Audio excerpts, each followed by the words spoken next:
Bonsoir à tous, et bien voilà, nous y sommes, bienvenue dans les Grandes Gueules Moyen-Orient, ce nouveau rendez-vous que nous allons partager tous les soirs ensemble, du lundi au jeudi sur i24 News, des débats, des opinions, des confrontations de Tel Aviv à Paris, en passant par New York ou encore Dubaï, rien n'échappera au regard de nos GGMO, nos Grandes Gueules Moyen-Orient, et voici le sommaire de cette première.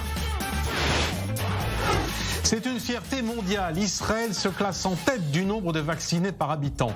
1 224 000 personnes précisément ont reçu une première injection à ce jour. Mais le rythme est effréné et pour répondre à la commande, les vaccins ont coûté 40% plus cher. Alors était-ce le prix à payer pour être les premiers vaccinés au pays de Bibi? Nos grandes gueules en débattront. Pendant ce temps, la France est à la traîne. Certains n'hésitent plus à parler de fiasco. D'ailleurs, en fin de journée, Emmanuel Macron a réuni son équipe. Mais cette reprise en main arrive-t-elle trop tard? C'est ce que nous demanderons au porte-parole des députés En Marche à l'Assemblée nationale, Sylvain Maillard, qui sera en direct avec nous. Aux États-Unis, Donald Trump prit la main dans le sac, des pressions sur un responsable électoral pour qu'il, je cite, trouve des voix. Sauf que la conversation était enregistrée. Alors posons la question, après avoir tant aidé Israël, ne commence-t-il pas à être un petit peu gênant, y compris pour ses alliés? Ce sera notre débat des grandes gueules. Enfin, dans notre grand oral, nous accueillerons Francis Huster. Faute de salle, le comédien se concentre désormais sur la télé. Et bonsoir à vous, merci d'être avec nous. Bonsoir Noémie Aliwa. Bonsoir Benjamin. Vous m'accompagnerez tous les soirs dans ces grandes gueules pour mettre en perspective chacun des sujets que nous traiterons ensemble. Et voici d'ailleurs les grandes gueules de notre première. Meir Habib, bonsoir. Bonsoir Benjamin Petrover. Député des Français de l'étranger, merci d'être avec nous pour cette première. Un plaisir. Ali Wakel, bonsoir. Bonsoir Benjamin. Patron de la chaîne arabe d'i24 News, merci également d'être avec nous ce soir. Je salue également notre première grande gueule parisienne, et qu'elle soit. Bonsoir André Berkoff. Bonsoir Benjamin et bonsoir Noémie. C'est un plaisir de vous avoir avec nous également. Amnouz Chalmani nous rejoindra également en cours d'émission. Alors, tous les soirs, nous débattrons ensemble de part et d'autre de la Méditerranée. Vous également, vous dialoguerez avec nous via les sondages et les questions que nous poserons sur la page Twitter d'i24 News.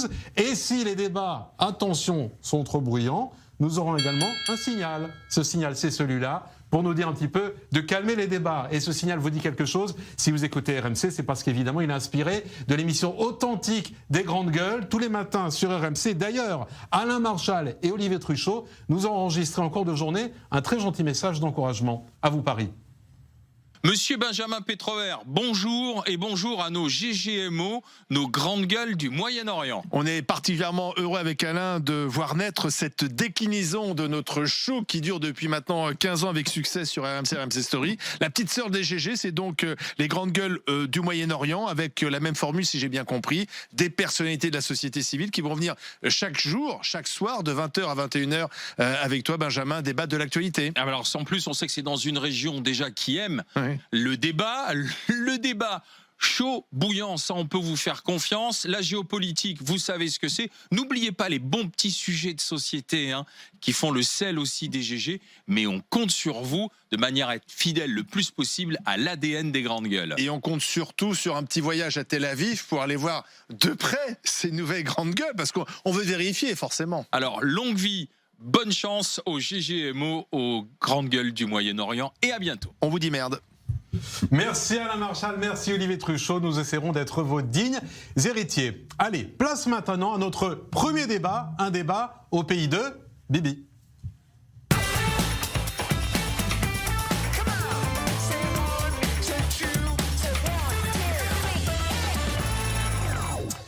Les chiffres parlent d'eux-mêmes. Israël est le champion du monde de la vaccination contre le Covid-19. Aujourd'hui, le pays a passé la barre du 1 224 000 vaccinés.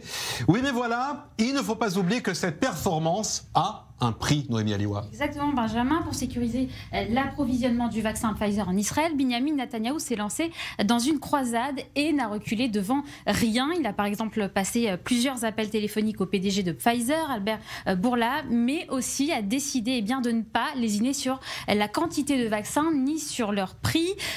Selon la 13e chaîne israélienne publique, Israël a payé chaque dose en moyenne 40% de plus que le prix du marché. C'est $28 pour Israël, environ $20 pour les États-Unis et 12 pour l'Union européenne, notamment grâce à d'intenses négociations de la part de la Commission. En Israël, ce point du contrat a forcément suscité quelques critiques, puisqu'indirectement, ce sont des Israéliens qui mettent la main au portefeuille. Mais les autorités israéliennes assument complètement cette dépense. Pour elles, c'est le prix à payer pour être approvisionné suffisamment et dans des temps records. Des dépenses, selon elles, largement justifiées par les pertes économiques et sociétales des confinements. Meir Habib, vous êtes un cas très particulier puisque vous êtes le premier homme politique français à être vacciné. Sauf que pour être vacciné, vous êtes venu en Israël. Enfin, je suis en Israël depuis. Voilà. Et vous avez été vacciné en fin de semaine dernière. J'ai été vacciné comme beaucoup de Franco-Israéliens, comme 1 300 000 Israéliens, parce que ça fonctionne incroyablement bien. Moi, je suis triste. Je vous cache pas en France. Chez nous, on en est à 500 vaccinations. Je ne sais pas si c'est une plaisanterie, je ne sais pas s'il faut rire ou en pleurer. Je crois qu'il faut plutôt en pleurer. On parlera tout à l'heure de la situation en France. Mais là, évidemment, tout le monde, depuis la semaine dernière, se gargarise des performances israéliennes. En tout cas, je dis chapeau. Sauf que ça a un prix. Chapeau, Netanyahou. Chapeau, est-ce qu'il faut le prix? Mais si jamais il fallait payer le double, il fallait le payer. Parce que regardez la façon dont on vit depuis un an, avec ces masques, pas de mariage, pas de culture, pas de restaurant, pas de synagogue, pas de mariage, pas de bar mitzvah, rien. Et jusqu'à quand? Et vous savez ce que ça coûte à l'État? Alors, Israël n'a pas la chance. Les vaccins aussi vont coûter très cher. Mais vous par millions. Enfin, n'importe quel économiste vous expliquera qu'en un mois, vous amortissez, si jamais Israël sort justement de cette terrible spirale du corona, et c'est l'objectif d'ici 2 mois, puisqu'ils en sont aujourd'hui à 15% de la population. Je ne sais pas si vous imaginez. Nous, on en parlera après de la France. On a 0,000 et quelques pourcents. On va interroger pareil tout à l'heure. Annie Waquette, c'est pas cher payé des vaccins à 40% plus cher? C'est jamais surpayé, c'est surtout c'est nous qui payons ça. Mais ça me vient à la tête 2 points en ce qui concerne M. Netanyahou. C'est une grande fierté, une très grande réussite du Premier ministre de l'État d'Israël. Mais M. Netanyahou se fait aider par les caisses d'assurance médicale qui sont peut-être le dernier héritage de l'ancienne économie israélienne socialiste que M. Netanyahou a voulu au début des années 90, mi-90, au début des années 2000, privatiser, comme il a voulu privatiser tout ce qui existe dans ce pays. Et Monsieur Netanyahou, qui a formé ce gouvernement d'union nationale avec Kahol Lavan, avec Monsieur Benny Gantz, au nom de cette urgence que nécessite Covid-19, il est en train de prendre tout le crédit, toute la réussite. Enfin, c'est lui qui a appelé Albert Bourla. Il s'avère qu'ils sont nés le même jour, par hasard, accessoirement le 21 octobre. Lui 61 Bourla et Netanyahou en 49. Mais si jamais il n'avait pas appelé... Une politisation de ce processus de vaccination de la part du Premier ministre. Il y a un capitaine dans l'avion en Israël. Il y a un pilote dans l'avion. Il y a 2 capitaines en Israël. Il y a M. Gantz et M. Netanyahou. Monsieur, il était vice-premier ministre, ou même pas vice, il était Premier ministre. Il devait être dans 2 ans, et s'il avait été, il aurait été Premier ministre. Mais il y a un seul Premier ministre, c'est Benjamin Netanyahou. Il a pris ses responsabilités. Il y a un pilote dans l'avion. Il a appelé lui-même les patrons de tout. Vous trouvez que vous savez mixer entre les vaccins? Est-ce que vous savez qu'être dans un centre médical et pas élection? Ce que dit Ali Waquette, c'est au fond, il y a des intentions politiques derrière cette vaste campagne de vaccination. Mais vous savez quoi? Un mot, mais Rabi, je n'entends pas rien faire. Et encore, auprès de la société arabe, M. Netanyahou s'est déplacé pour aller à el-Fahem alors qu'il n'a pas visité un village arabe depuis 10 ans. Il est allé à el-Fahem. Pour le millionième vacciné. Pour le millionième vacciné. Enfin, mais c'est extraordinaire. Moi, je dis bravo. C'est extraordinaire. Voilà, vous devrez être heureux. Moi, je dis chapeau à Netanyahou, le millionième. Les gens qui parlent d'État apartheid, aujourd'hui, la population chrétienne. Non, en France, ça arrive. Je peux vous dire, il y en a beaucoup qui parlent d'État apartheid, hélas. Je suis bien placé pour vous le dire. Mais c'est tout l'inverse. Vous avez bien raison, monsieur Ali Waquette. Et en réalité. On va donner la parole à Paris. Juste un mot. Finissez, mais Rabi, je vais entendre nos invités à Paris. Netanyahou a acheté des vaccins Sputnik. Est-ce que vous saviez qu'il a acheté. En fait, il n'a pas mis les œufs dans le même panier. Il a acheté des vaccins partout Pfizer, au cas où. Sputnik, Et Moderna. c'est lui qui a raison. Résultat des courses aujourd'hui, 1 300 000 vaccinés en Israël. Et nous, on est bonnets d'âne en France. Ces vaccins vont se traduire dans des résultats, dans un score pour M. Netanyahou, dans les sondages israéliens, qui pour le moment ne favorisent pas le Premier ministre. Donc vous y voyez des intentions électorales. Je salue Abnous Chalmani qui s'est installé également dans notre studio parisien. Bonsoir Abnous. Vous serez également parmi nos grandes gueules du lundi soir. Bonsoir Benjamin. Tiens, je vais être galant, je vais vous donner la parole. Quel est votre regard sur cette situation en Israël? Vous dites c'est merveilleux, ils arrivent avant nous à se faire vacciner, ou alors ils seront peut-être en quelque sorte des cobayes de l'humanité? Non, maintenant il faut qu'on arrête avec cette histoire de cobaye parce que visiblement les Américains vaccinent depuis le 3 décembre, il y a des effets secondaires comme avec tous les vaccins, il faut arrêter avec ce délire qu'on va avoir des effets secondaires dans 4 ou 6 mois. Là on peut être sûr que les vaccins ont des effets secondaires comme tous les médicaments, il suffit d'ouvrir une boîte de Doliprane et regarder les effets secondaires, c'est pareil. Par contre, effectivement, on ne peut qu'applaudir ce qu'est en train de faire Israël parce que quand même, c'est une situation d'urgence. Tous les jours, des gens meurent. La situation économique est bloquée. Et comme toujours, après une crise sanitaire, ce qui va arriver après, ça va être une crise politique et sociale qui va encore être plus dramatique. Donc, bien entendu qu'aujourd'hui, l'urgence, c'est de vacciner le maximum pour avoir cette immunité collective et qui va permettre à l'économie de redémarrer et qui va permettre aux gens de retrouver une vie normale, un travail et d'arrêter de voir leurs proches mourir systématiquement. Donc, bien sûr que c'est bien après que Netanyahou profite de cette manne de vaccins et qu'importe s'il les paye très très cher, vu l'addition qu'on va payer de toute façon après un an de crise sanitaire, c'est évident qu'il vaut mieux le quoi qu'il en coûte. Vous dites que c'est un prix à payer. Netanyahou a vraiment un sens. Après qu'il profite, mais bien sûr que c'est un prix à payer. On est en train de le payer déjà le prix. On met de l'argent pour éviter de s'écrouler. Là, on a la possibilité de mettre de l'argent pour quelque chose qui permettra à l'économie de redémarrer. Après que Netanyahou, vu la crise politique qui existe en Israël, c'est-à-dire 4e élection en 2 ans, c'est évident qu'il va utiliser cette vaccination de masse très impressionnante pour son programme politique. Vous dites au fond c'est de bonne guerre. C'est évident. André Berkoff. Quel politique ne le ferait pas? André bien sûr que Berkoff c'est de à bonne côté de guerre. vous. Bah oui, et on est là pour dire qu'il est en train de faire ça. Vous auriez aimé venir en Israël et vous faire vacciner, André Berkoff? Sûrement pas. Moi si. J'attends de voir. Oui, Abnous, ça va. Moi, je dirais une chose. Hein. C'est très joli, j'adore, moi, les gens qui ne savent... ces histoires de vaccins, c'est très, très, très bien. Mais très sincèrement, on va regarder ce qui se passe. Je vais vous dire... ici, je reviens un tout petit peu, ici, des gens du comité scientifique, etc., on ne connaît pas encore... on n'est absolument pas sûr à 100%. Absolument pas. Vous avez des gens du comité scientifique à Paris, vous avez des gens un peu partout qui disent attention, c'est très bien. Évidemment, je suis pas anti-vaccin. On a été tous vaccinés, tétanos, variole, polio et tout ça. Simplement, je dirais que je ne suis pas du tout sûr que cette certitude à 100%, elle existe. Je crois que Israël, comme vous avez dit que c'est un cobaye, bon, l'Amérique aussi, à ce moment-là, l'Angleterre aussi, on ne va pas considérer ça comme des cobayes, d'ailleurs je déteste ce terme de cobaye. En revanche... Non, mais c'est à grande échelle, une population tout entière qui est vaccinée vitesse grand V. C'est une confiance en la science, où on a confiance en la science. Moi, ce que je sais, c'est que le Covid, il tue.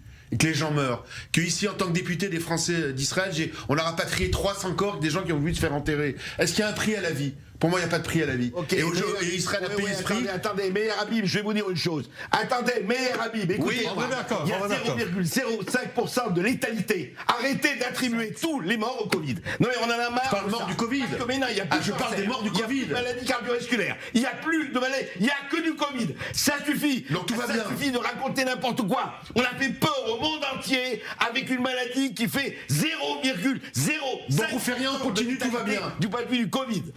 Mais écoutez, vous arrivez, il y a 65 000 morts en France actuellement du Covid. Il y a 2 millions. Tous les morts. Il y a des millions de morts dans le monde. 2 millions de morts, André Berkoff. Alors attendez, moi je vois les faits. Est-ce que vous vivez normalement en ce moment? 2 millions de morts. Savez-vous combien de morts du cancer dans le monde? Combien de morts de tuberculose? Combien de morts de crise cardiaque? Combien de morts du tabac? Je ne dis pas que le Covid c'est pas important, mais on a fait en sorte que le monde entier ne parle que du Covid. Covid. André- Comme si c'était une pandémie. André Berkoff, j'ai une question à vous poser. André Berkoff, il y a un sondage qui a été publié hier par nos confrères du Figaro, qui nous montre ces va-et-vient incroyables des Français qui sont peut-être représentés par ce que vous venez de dire. 83% des Français eux-mêmes, qui jusqu'à présent étaient contre la vaccination, parce qu'il y avait une grande majorité des Français opposés, ils sont 83% dans un sondage de Figaro à se plaindre qu'aujourd'hui, la vaccination en France soit trop lente. On marche à l'envers.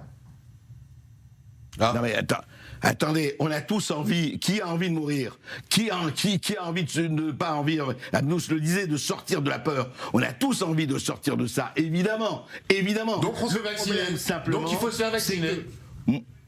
Bah oui. Moi, alors je vais vous dire. C'est le meilleur moyen qu'on a trouvé pour l'instant, autant l'utiliser. Ce serait quand même dommage de s'arrêter en si bon chemin. Mais c'est pas qu'on a peur de mourir, c'est qu'on éprouve le besoin de vivre. Attendez, avant on a dit, il y a la chaleur, ça va partir. Il y a le froid, ça va partir. On voit bien que ça fait un an, ça part pas. Ça ne part pas. Le Covid, il est là. Donc on attend encore un an. On continue à vivre comme ça. On ne serre plus la main, il n'y a plus de masque. Il faut arrêter. Certainement pas. Alors moi je dis bravo, la science est magnifique. Bien sûr qu'il faut et la vie est plus forte que tout. Et la vie vaut tout l'argent du monde. Netanyahou a surpayé, il a bien fait. Et j'aimerais bien que chez nous en France, on surpaye aussi. Alors, justement, vous savez quoi, Mirabile, on va s'interroger justement sur les choix du gouvernement français, puisque le porte-parole des députés LREM à l'Assemblée est en direct avec nous. Bonsoir, Sylvain Maillard. À vous. Merci d'être avec nous pour cette première des grandes gueules Moyen-Orient. On sait qu'en ce moment même, Emmanuel Macron réunit certaines de ses troupes à l'Elysée pour les remettre entre guillemets en ordre de marche. C'est le cas de le dire. Aujourd'hui, Olivier Véran a annoncé qu'il y avait eu 1 millier de vaccinations de fait. Après une semaine, on en avait compté à peine une centaine. C'est un fiasco en ce moment, la campagne française de vaccination?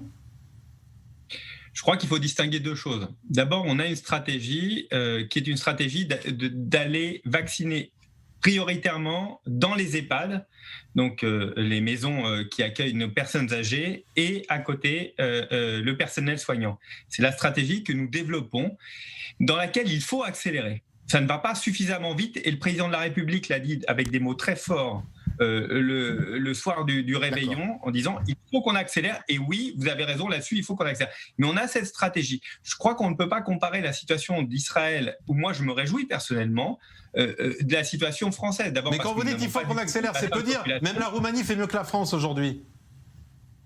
Vous savez, c'est une course de fond. Vacciner 45 à 60 millions de Français, on ne fera pas 60 millions, mais 45-50 millions, de toute façon, ça prendra des mois et des mois. Parce que matériellement, ça ne se fait pas en quelques semaines. Israël l'a fait en quelques semaines. Nous n'avons pas suffisamment de doses. Nous avons actuellement 500 000 doses qui arrivent par semaine. Et donc, nous ne pourrons pas vacciner l'intégralité. Donc, on a une stratégie qu'on applique, qu'on ordonnance. Mais il faut aller plus vite dans cette stratégie. Et c'est ce que est en train de faire Olivier Véran, sous la direction, évidemment, d'Emmanuel Macron. Sylvain Maillard, la question que tout le monde se pose, c'est la raison. Sylvain, c'est mon ami. Pardon, je vais vous donner la parole, mais il est gentil avec Olivier Véran en ce moment. Parce que même le président de la République, il a tapé sur les doigts. Il faut appeler un chat un chat. On n'est pas bon en ce moment. Tu le sais bien. J'ai écouté un député, un collègue à l'REM de l'Hérault, ce matin, taper, et même le président a tapé sur la table, parce qu'on est perdu, on n'a pas démarré. Les Anglais sont à 1 million, nous on est à 500 personnes. Non mais c'est une plaisanterie. Sylvain Maillard. Alors ce qui est incroyable, Sylvain, et tu le sais, c'est que moi je suis un pro-européen, l'UDI est un parti pro-européen, les Allemands ont acheté en parallèle, les Anglais ont acheté en parallèle, les Israéliens ont acheté évidemment en parallèle, ils ne sont pas dans l'Europe. Et nous, comme des enfants sages, on n'a pas assez de vaccins. Il faut se bouger. Il faut se bouger. On doit arrêter cette pandémie chez nous, en France. Il nous faut plus de vaccins et il faut vacciner à tout va. Les infirmières, il faut pas... C'est quoi ce tirage au sort? 35 personnes qui sont tirées au sort pour se couper les cheveux en 4. Il faut vacciner les infirmières, les médecins, le personnel hospitalier, toute personne, les pompiers, l'agent, tout le monde. Et les politiques doivent montrer l'exemple. Sylvain Maillard. Le président doit se faire vacciner. Surtout toutes les personnes qui le veulent. Est-ce que je peux répondre à Meyer Sylvain Maillard, déjà les personnes qui le veulent. Sylvain Maillard. Oui. D'abord, pour lui souhaiter une bonne année. Et bonne année, une bonne année à Meyer. Même si on n'est pas toujours d'accord, dans certains combats, on sait se rejoindre. La seule chose que j'entends, et oui, il a raison, il faut qu'on aille plus vite. Jamais vous entendrez de ma part dire, et je crois qu'il sait que j'ai un franc-parler, dire que ça va suffisamment vite. La seule chose, c'est que nous ne sommes pas dans les mêmes dispositions que peut l'être à l'heure actuelle Israël. Et d'abord, et qu'ensuite nous allons vacciner avec plusieurs différents vaccins. Il n'y aura pas que le Pfizer, il y a Moderna qui arrive a priori dans la semaine, on a Zeneca aussi qui arrivera dans les jours qui viennent et qui va nous permettre probablement de faciliter, parce que nous avons en France une grosse différence par rapport à d'autres pays. Nous avons énormément de Français qui sont très réticents par rapport à la vaccination. Pas spécialement cette vaccination, la vaccination en général, et je m'en désole. Sylvain Maillard, la question que tout le monde se pose, Sylvain Maillard, est-ce que c'est un choix de vacciner lentement en France parce que peut-être les Français sont trop vaccino-sceptiques, ou alors est-ce qu'on nous cache peut-être qu'il n'y a pas de stock, qui n'ont pas été achetés à temps? À l'heure actuelle, je vais vous dire très clairement, il y a un peu plus de 600 000 doses en stock là, à l'heure actuelle. On se parle ce soir. Il y a 600 000 doses. Ce qui est compliqué, c'est que nous avons décidé, la haute autorité en France a décidé d'aller directement apporter les vaccins aux personnels les plus fragiles dans les EHPAD. Sauf que le vaccin Pfizer est compliqué à utiliser, comme vous le savez, avec des difficultés de froid et de chaîne logistique, et qu'à chaque fois que vous ouvrez une dose, en fait, vous en faites 5. Et donc, il faut avoir 5 personnes à vacciner. Et la haute autorité a souhaité qu'il y ait un consentement, y compris pour des personnes Alzheimer ou en difficulté. Ouais, mais attendez. Non. Monsieur, les premiers vaccinés d'abord, c'est le personnel de santé. Vous me posez une question, je vais jusqu'au bout. Et donc, nous avons décidé, le gouvernement a décidé, et tant mieux, nous avons poussé les députés pour cela, de faciliter aussi un peu cette bureaucratie. Il faut que ça aille plus vite. Quand le président a dit qu'on était en guerre, il faut que ça aille plus vite, et donc il faut faire en sorte que ça aille plus vite et que le consentement il soit donné directement au médecin qui pique la personne pour faire le vaccin. Anoush Salmani, est-ce que vous êtes convaincu par ce message ? Mais tellement pas. Alors pardon, mais alors sauf de vivre dans une grotte, je pense que toute la France est au courant du fait qu'il faut que ce vaccin soit à moins 70 degrés, qu'il est au courant que c'est 5 doses par flacon. On est au courant du moindre détail. Le problème n'est pas là, parce que je sache, les Allemands, ils ont exactement le même vaccin, et que je sache, ils doivent avoir à peu près les mêmes camions, et que tout ça, comme ça a été un achat européen, doit être quand même un minimum coordonné. Ce que je ne comprends pas, c'est qu'on a fait sur le masque, on s'est quand même rendu compte que c'était plus facile pour des grands distributeurs de les commander que pour l'État, du fait de la lourdeur bureaucratique de l'État. Donc là, on aurait dû avoir tiré les leçons de ce qui s'était passé pour les masques sur les vaccins. Et je ne comprends pas. On est d'accord que dans les EHPAD, les personnes âgées peuvent être isolées dans les EHPAD. Et on a eu un sondage qui nous dit que les personnels soignants dans les EHPAD sont ceux qui sont le moins envie de se faire vacciner. Et on compte sur ces gens-là pour convaincre, donc des gens qui refusent le vaccin, pour convaincre des personnes âgées de se faire vacciner, sachant que dans les EHPAD, l'âge est quand même a priori très élevé, et qu'il faut le consentement, et qu'il faut passer par les parents. Donc quand vous voyez au bout d'une semaine qu'il y a quelque chose qui bloque dans les EHPAD, et vous faites un truc qu'on fait en temps de guerre, comme vous le dites, on réagit, on change son fusil d'épaule. Et quand on se dit 40% de Français qui veulent se faire vacciner, 60 non, qu'est-ce qu'on fait? On vaccine en priorité ceux qui veulent, ceux qui coûtent, c'est l'immunité. Donc dans ce cas-là, vous commencez par les 40%, et quand vous voyez que dans les EHPAD, ça va prendre 6 mois, le temps d'avoir le consentement d'une dame de 104 ans, pour qui on a arrêté l'économie, pour lesquels les jeunes ont arrêté de travailler, qui n'est pas capable de tendre son bras pour se faire vacciner, se faire sauver sa vie, mais ça devient surréaliste. Sylvain Maillard, un mot pour réagir, parce qu'il nous reste une minute. C'est délirant. Sylvain Maillard. J'entends et je sais que commenter, et je comprends, et ne croyez pas qu'on vit dans une grotte du tout. La seule chose, c'est que, évidemment, en France, 1 mort sur 3 du Covid vient d'un EHPAD. Et donc, nous privilégions le fait de vacciner, même si ça prend plus de temps, il y aura moins de morts, de décès, si nous vaccinons en priorité ces personnes. 505 jours, c'est quand même c'est dramatique. Vous savez quoi, tous les morts sont pas dans les EHPAD. Vous savez quoi, et je vais c'est pas terminer 500 000, 500 les Israéliens Un bilan difficile à défendre. Je vais terminer là-dessus. Sylvain Maillard, en 30 si on secondes. fait un vaccinodrome avec que des gens comme moi pour aller faire vacciner, on va faire du chiffre tout de suite. C'est pas idiot. Je dis pas qu'il faut pas le faire. Je dis juste que la stratégie, c'est d'aller vers les personnes qui ont le plus malheureusement, qui ont le plus de comorbidité. Merci beaucoup Sylvain Maillard d'avoir été avec nous dans ce premier débat de Grande Gueule Moyen-Orient. C'était aussi courageux parce que du côté du gouvernement, ils sont peu à vouloir aujourd'hui se jeter au devant des débats. Un mot, puisqu'on a posé la question aujourd'hui sur Twitter, et tous les jours nous vous posons la question autour de notre débat du jour. Payer 40% les vaccins est plus cher. Était-ce le prix? Était-ce une bonne négociation. Netanyahou a-t-il bien ou mal négocié? Eh bien, vous êtes 72% sur notre page Twitter i24 News à nous dire, eh bien, il n'a pas mal négocié. Autrement dit, c'était bien le prix à payer. On va marquer une toute petite pause et on se retrouve dans quelques instants pour notre grand débat des grandes gueules. Et on va parler de cette phrase enregistrée, Donald Trump qui décidément ne veut toujours pas renoncer à la victoire. Et notre invité, c'est Francis Huster. À tout de suite.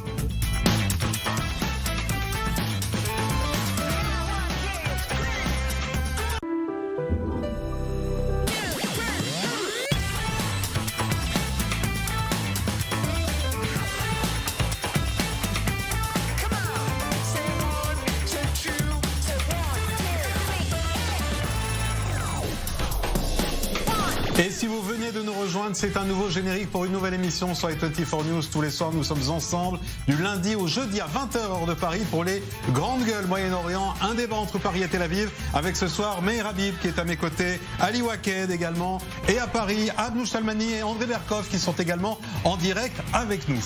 Nous allons maintenant ouvrir le bal du grand débat des GGMO.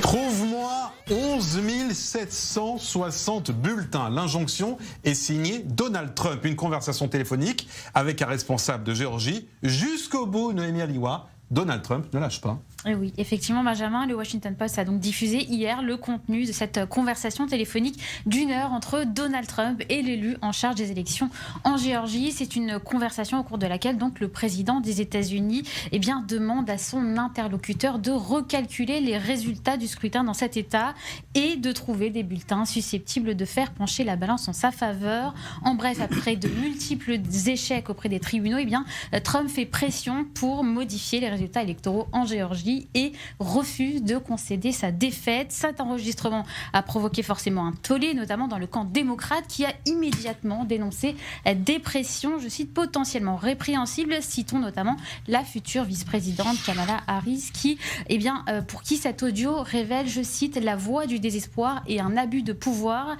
Rappelons que cette nouvelle polémique intervient quelques jours avant des élections en Géorgie qui détermineront le contrôle du Sénat. André Berkov, je vais commencer avec vous parce que de tous les journalistes français, vous avez été le premier à croire en la victoire de Donald Trump. C'était avant son élection. Maintenant qu'il a perdu, est-ce que vous continuez également à soutenir? Ou alors est-ce que vous vous dites pas aussi, il commence à être un petit peu embarrassant Donald Trump, y compris dans ses rangs et y compris chez ceux qui le soutenaient jusqu'à présent?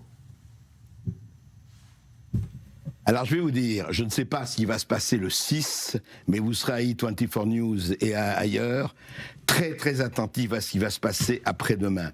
Je dirais simplement une chose, parce que moi j'ai écouté la conversation d'1 heure en entier, et je pense que la manière dont on l'a, notamment l'AFP l'a retransmis, il faudrait qu'ils aient des gens qui parlent anglais un peu, ça leur ferait du bien. Parce que qu'est-ce que vous retenez-vous de cette conversation? Donne-moi. Moi je vais vous dire. Cette conversation, vous pensez qu'un Donald Trump, qui est un espèce de vieux renard, ne savait pas que c'était enregistré? Enfin, je vais dire. Qu'est-ce que c'est? Il lui a dit, écoute, il y a eu un trucage énorme dans le Wisconsin, en Géorgie, en Arizona et dans 5 autres États. Cette chose va être dénoncée. Moi, je vais aller jusqu'au bout, et il va aller jusqu'au bout. Ça ne veut pas dire qu'il va gagner, bien sûr. Ça veut dire simplement que, je te dis, si tu n'acceptes pas de recompter les voix, eh bien, nous irons où on doit aller. Voilà ce qu'il a dit. Oui, mais c'est ça qui pose problème. Je ne pense pas que Trump a demandé de recompter les voix, comme il a demandé d'ajouter une seule voix en comparaison à la différence entre lui et M. Biden. 11 779, lui il a demandé 11 780, donc ajoutez-moi une voix, donc ça fait un très mauvais sentiment, comme quoi le président qui se plaint des fraudes, il a demandé à son équipe républicaine, et le secrétaire d'État de la Géorgie, c'est un républicain, il lui a demandé de faire partie d'une fraude républicaine cette fois-ci, alors que lui se dit être victime d'une fraude démocrate. Et 2 mois, vous savez, toujours je cherche l'angle israélien. Il est embarrassant. Le scandale scandale, cette fois-ci, c'est un scandale qui s'ajoute à des centaines de scandales de M. Trump. La question, est-ce que les démocrates, une fois rentrés à la Maison Blanche, ils vont se rappeler qui étaient les amis de M. Trump, et notre gouvernement, notre Premier ministre était un très bon ami de M. Trump. Monsieur Wacked, André Berkoff. très bien. Monsieur Wacked, je vais vous répondre une chose. Si Israël oublie Trump, eh bien Israël, vraiment, si en tout cas les politiques israéliens oublient Trump, c'est qu'ils seront vraiment, vraiment, non seulement des ingrats, mais des enfoirés. Mais et bien sûr. Je le dis. Mais André Berkoff a parfaitement raison. Alors là, je vous rejoins, mon cher André Berkoff. Un type qui a fait. Si je peux dire un petit mot, moi j'ai envie de dire, je sais pas ce qui va se passer. Quand même. Manifestement, Donald Trump va sans doute nous quitter d'ici quelques semaines. Et j'ai envie de dire merci et bravo l'artiste. Au-delà de son style. On est peut-être de Tel Aviv d'accord là-dessus, mais Rabib. Ces menaces attendaient le 6. Qu'est-ce qui va se passer le 6? Ils vont monter sur le Congrès. Ce qui va se passer. Cette marche. Il fait appel à la rue, monsieur le président des États-Unis. Il fait appel à des criminels je sais pas quoi, aux États-Unis, et pour faire influence sur le Congrès américain. Quel criminel? Là, moi, je répète. Ceux qui portent les armes pour essayer d'influencer les résultats et le choix du peuple américain. C'est marrant parce que Trump, aujourd'hui, il y a eu un sondage qui fait qu'aujourd'hui, c'est la personne la plus populaire aux États-Unis, et il a battu Barack Obama. Abnous voulait réagir. Abnous voulait dire un mot. Je vous donne la parole après. Abnous. Oui, je veux bien réagir. D'abord, sur cette question de fraude en Géorgie, je tiens à rappeler qu'il y a eu 2 recomptages, dont un recomptage manuel, que tous les recours de Donald Trump et de ses avocats ont été déboutés jusqu'à la Cour suprême. Mais si, c'est vrai. Il le dit, d'ailleurs, dans l'interview que j'ai lu en entier, il le dit qu'ils ont recompté 2 fois, dont une fois manuellement. Donc les résultats sont sûrs. Donald Trump a perdu. Moi, c'est pas ça qui m'inquiète. Ce qui m'inquiète, c'est effectivement parce qu'on sait, Donald Trump est un sociopathe, ça c'est évident. Ce n'est pas un psychopathe, un sociopathe. C'est quelqu'un qui a effectivement un narcissisme et une arrogance développée, qui est désorganisé et spontané. De sociopathie aux États-Unis, il est ça a bien totalement. marché, il est totalement. Mais non, ça va si bien marcher. On assiste au résultat. Non, mais surtout, ce qui m'inquiète, c'est les 10 anciens ministres, les secrétaires d'État de la défense américaine, démocrates et républicains, dont Mark Esper et James Mattis, qui étaient d'anciens secrétaires de la défense de Trump, mais aussi Dick Cheney et Donald Rumsfeld, plus des démocrates qui ont signé dans le Washington Post une tribune où ils disent que l'armée n'a absolument pas à intervenir sur les élections américaines. Donc quand je vois des secrétaires d'État aussi sérieux sortir cette tribune, je me dis il y a danger. Sachant aussi qu'il y a une dizaine... Non, j'ai pas dit ça. J'ai pas dit ça. J'ai dit que s'ils le font, c'est quand même pour envoyer un signal et pour dire que l'armée ne bougera pas. Alors juste, je finis. Attendez, mais c'est pas on a quand même une dizaine de sénateurs. Abnous continue. Non, je voudrais dire quelque chose là-dessus, parce que franchement, en plein sociopathe, psychopathe, c'est des paroles totalement irresponsables. Moi, je voudrais dire une chose, c'est que Donald Trump, il n'y a jamais eu autant de latinos et de blacks aux États-Unis qui ont voté pour un président américain comme Donald Trump. Deuxièmement, Donald Trump, en 4 ans, qu'est-ce qu'il a fait? Le pouvoir d'achat, ce qu'il a fait sur le chômage, ce qu'il a fait sur tout le... Mais on est d'accord là-dessus, c'est pas la question. C'est pas la question, André Berkoff, on est d'accord. Et vu c'est la vie, évidemment, on salue les accords signés. Ça explique le fait qu'il Quand vous avez dit qu'il devient embarrassant, moi, je vais vous dire ce qui va se passer.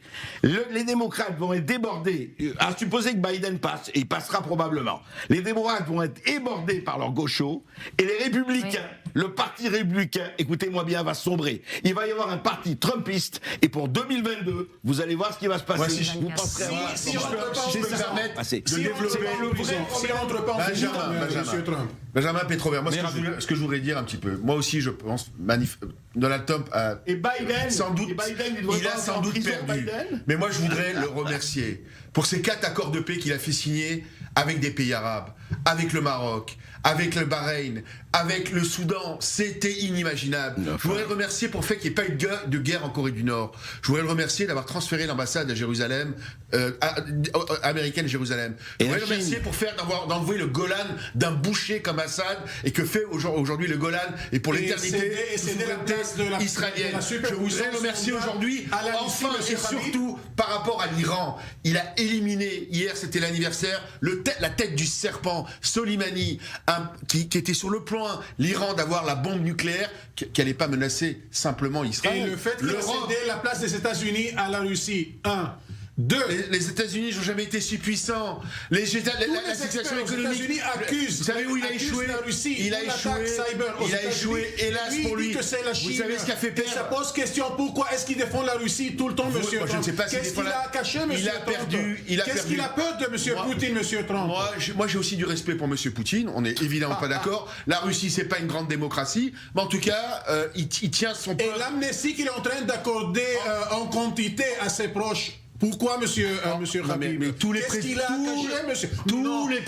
Ali Waquez. Pourquoi est-ce que monsieur Trump, il est un des rares présidents à ne pas être élu? Mais s'il était réussi, monsieur Trump. Pourquoi c'est une bonne question? Vous savez la raison pour laquelle il n'a pas été réélu? Oui. C'est 5, le Covid, le virus.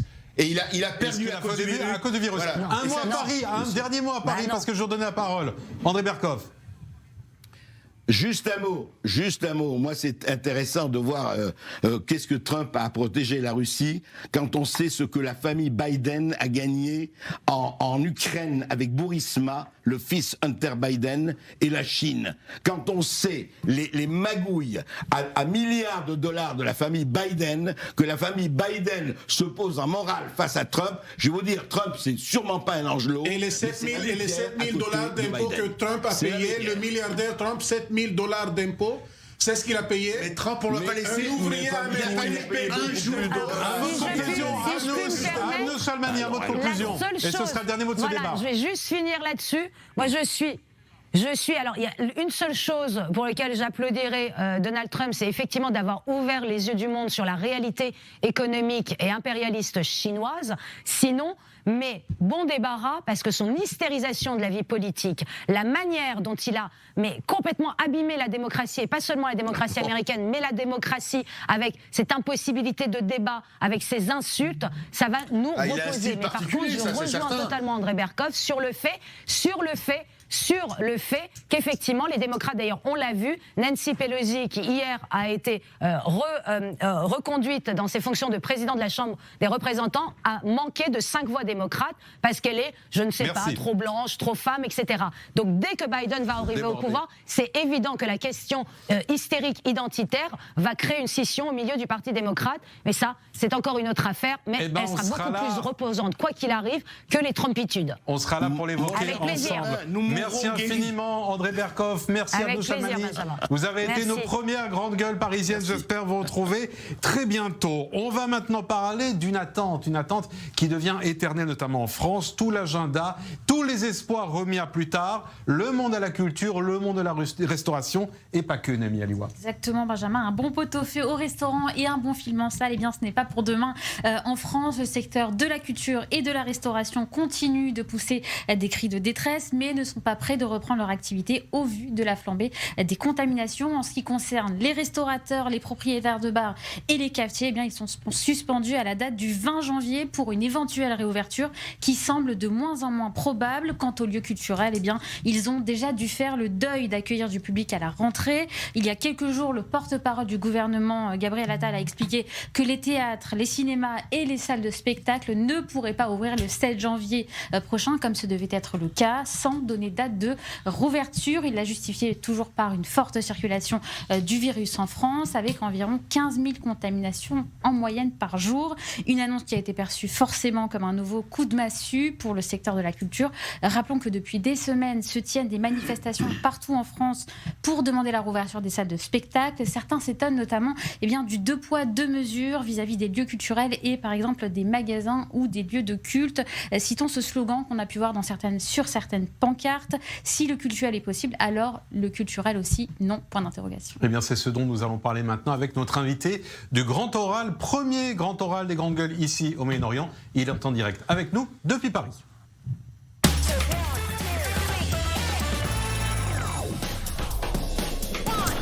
Et c'est Francis Huster en direct avec nous depuis Paris, notre premier invité du Grand Oral. Bonsoir Francis Huster. Bonsoir Benjamin. Merci d'être avec nous pour cette première. Vous êtes un homme de planche, un homme de théâtre. Cette attente qui est encore prolongée avec la réouverture des salles, vous dites quoi? C'est exagéré? Benjamin, je viens d'entendre d'abord une émission, je vous félicite pour la première parce qu'elle était vivante, elle était vraie. Merci. Elle était très écorchée vif de la part des deux. Je les félicite, c'est bien. Je ne vais pas profiter maintenant pour rentrer dans un débat, vous avez fait tout le tour, mais pour simplement vous poser la question, pourquoi les oiseaux ont des ailes? Pour voler, c'est la réponse que tout le monde va donner, évidemment. Mais c'est pas la bonne réponse, Benjamin. Voler, c'est seulement l'effet. C'est pas la cause.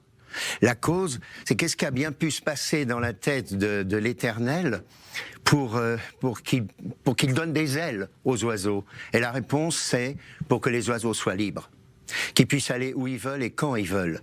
Or, l'homme, ce monstre, tue les oiseaux. Donc tuer un oiseau, c'est tuer la liberté. Et de là, on peut se demander pourquoi ce même créateur, cet Éternel, ne nous a pas donné des ailes à nous-mêmes. Tout simplement parce qu'il a fait mieux. Il a donné des ailes à notre esprit.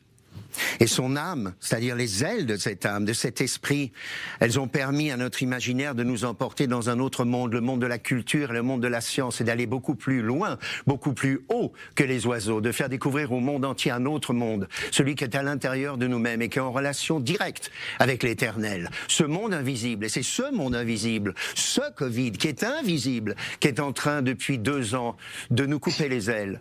Et je veux simplement lui dire à lui, au Covid, qu'on va retrouver nos ailes, qu'on va repartir encore plus fort et que j'espère qu'on comprendra que c'est comme une épreuve justement de l'Éternel pour nous expliquer qu'on doit regarder à l'intérieur de nous-mêmes pour devenir plus fort, pour devenir plus vrai, pour tendre la main. On est dans l'année 5781 en Israël, la terre des Juifs. On est en l'année 2021 en France, la terre judéo-chrétienne de l'Europe. On est en l'année 1400, dans l'année musulmane, en 1442. Je veux dire à nos frères musulmans, à nos frères juifs, à nos frères chrétiens, à ceux d'Asie, qu'on va être tous ensemble pour redonner grâce à la culture justement, la force d'âme à tout le monde et de tendre la main et surtout qu'on donne le pouvoir à la jeunesse. Et je voudrais remercier aussi Steve Suissa pour ce qu'il a fait en Israël. Il a commencé une sorte de Festival d'Avignon, son Festival Horizon, qui va aller non seulement maintenant grâce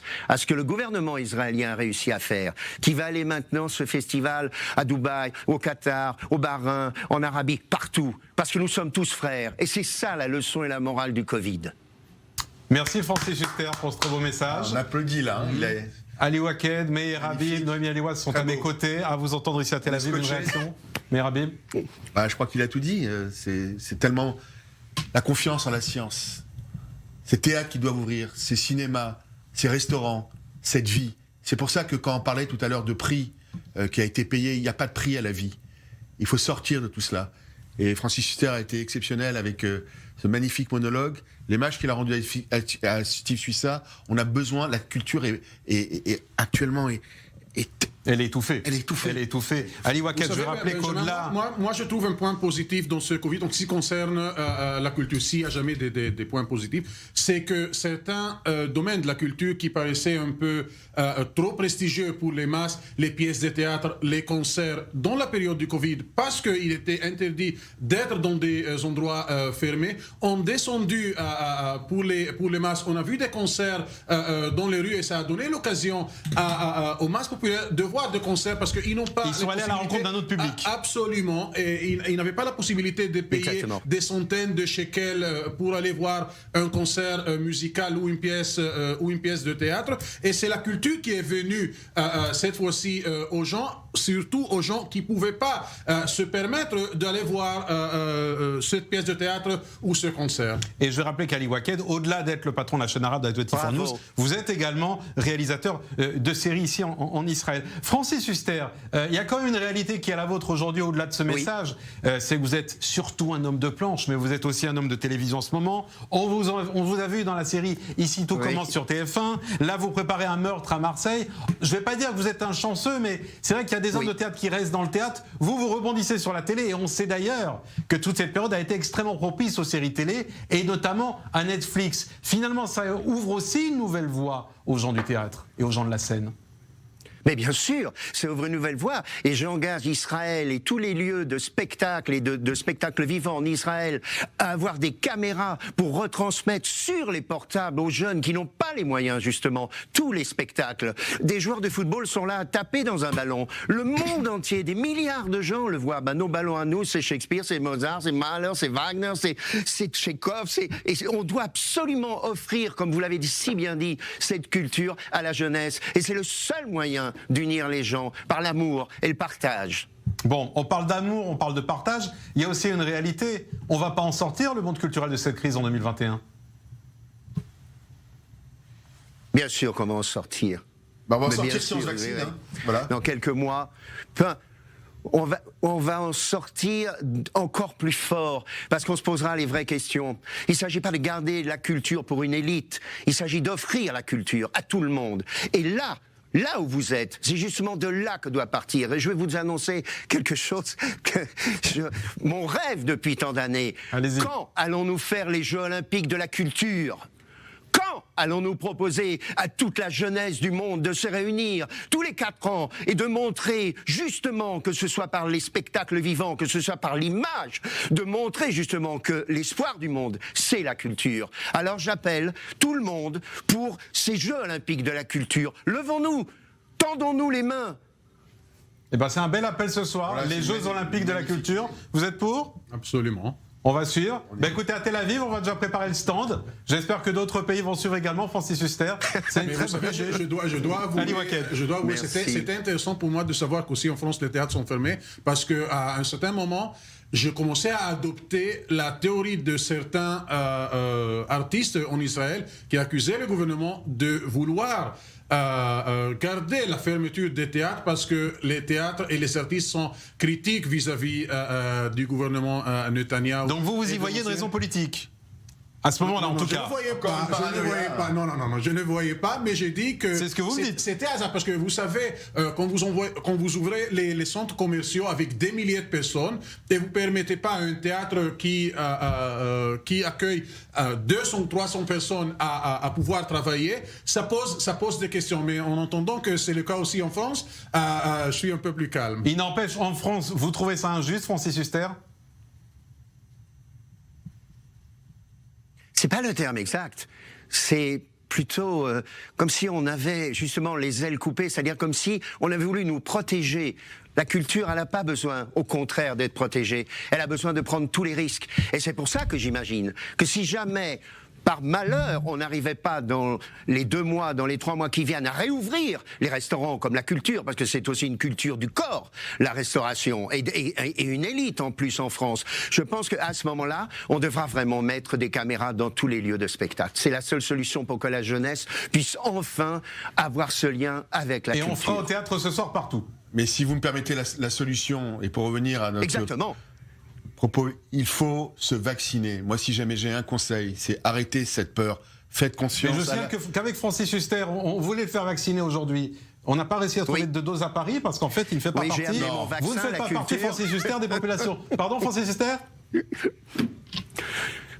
Oui, non, mais j'ai amené mon vaccin, la culture, mon propre vaccin. Mais si vous m'aviez fait l'honneur de me faire le vaccin, où effectivement, Benjamin en avait parlé, je me faisais vacciner devant vous ce soir. Ce soir, c'est que le vaccin, la culture, mais on va y arriver quand même à l'autre vaccin aussi. On va y arriver.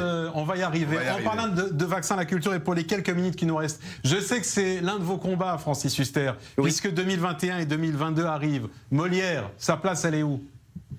Oui. Elle est au Panthéon. C'est absolument hallucinant. Shakespeare, sa statue est devant le Westminster Abbey et Molière n'a même pas sa place au Panthéon. J'imagine tous ceux qui sont au Panthéon s'agenouiller quand Molière va y rentrer. Alors, dans quelques jours, c'est le 399e anniversaire de sa naissance. Et l'année prochaine, le 15 janvier 2022, j'espère que le président de la République fera entrer enfin Molière au Panthéon. Qu'est-ce donc avec vous? Laissez-moi, je vous prie, mais encore dites-moi, quelle bizarrerie! Laissez-moi là, vous dites, j'ai couru au cachet. On entend, au moins les gens sont fâchés. On peut faire toute la pièce. On peut faire toute la pièce. Ali Wahed disait, faites d'abord les vaccinations avant de faire rentrer Molière au Panthéon. Me permettrais-je cette provocation, Francis Huster? C'est aussi important que de faire rentrer Jean Moulin? Oui. Oui, c'est exactement la même chose. Parce que n'oublions pas que Molière, c'est la résistance à son époque et en son siècle de pouvoir justement amener le peuple au théâtre. Molière, c'est le peuple. Molière, c'est la France. D'ailleurs, le français, on dit bien que c'est la langue de Molière. Pourquoi? Parce qu'il y a chez Molière cet amour de l'être humain, ce respect et ce partage dont on parlait, bien sûr. Je suis persuadé que Molière entrera au Panthéon dans un an. On l'espère tous. Habib, vous allez voter pour si on, ça dépend uniquement du président de la République, mais si j'avais à voter, ce serait une nouvelle extraordinaire d'avoir Molière au Panthéon. Vous feriez pression pour ça? Pression, modestement, si je pouvais le faire, je le ferais, oui. Quand j'ai écouté Francis Huster, je suis obligé de le faire. En tout cas, Francis Huster, vous y croyez? Ah oui, j'y crois, bien sûr. Ouais. Le ciel y croit aussi, certainement. Alors, le ciel, il a toujours raison. Merci beaucoup, Francis Huster, d'avoir été avec nous. Vous étiez notre premier invité. Et bravo. Merci beaucoup. Premier grand oral de ces grandes gueules. Merci. Pour la minute qui nous reste, Meir Habib, Ali Waked, Noémie Aliwa, qu'est-ce qu'on peut dire? On a vu que de Paris à Tel Aviv, cette question de vaccin, on vient de parler de vaccin de la culture. La vie va gagner. C'est la vie qui gagne. Est-ce qu'il va gagner avec ce passeport vert qui a été présenté aujourd'hui par le gouvernement israélien? C'est une excellente idée, parce que ça poussera d'abord tout le monde à se vacciner.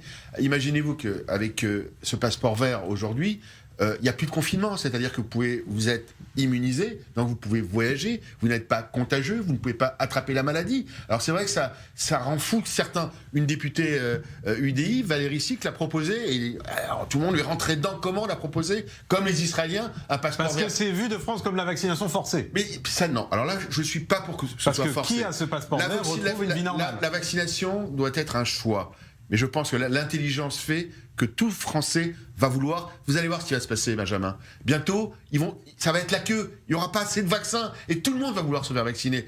Parce qu'il faut d'abord, comme je l'ai dit tout à l'heure, que les politiques, que le chef d'état-major, comme ici, montrent l'exemple. Modestement, à mon modeste niveau, j'ai essayé de le faire. Et il faut que ça suive. Une fois que le président de la République, que Jean Castex, que les présidents des deux assemblées vont se vacciner...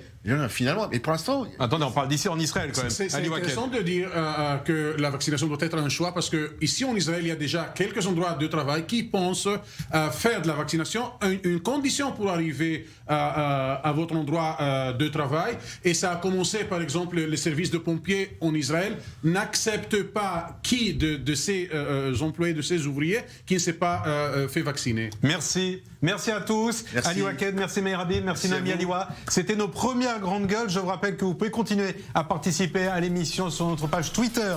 Et notre question du jour, payer les vaccins 45% plus cher pour être les premiers. Netanyahou a-t-il bien ou mal négocié? Eh bien, vous êtes 72% sur notre Twitter à le soutenir. Et c'est sur ce sondage que s'achèvent ces grandes gueules. Rendez-vous demain soir, même heure, désormais du lundi au jeudi à 20h sur A24 News. Bonne soirée à tous.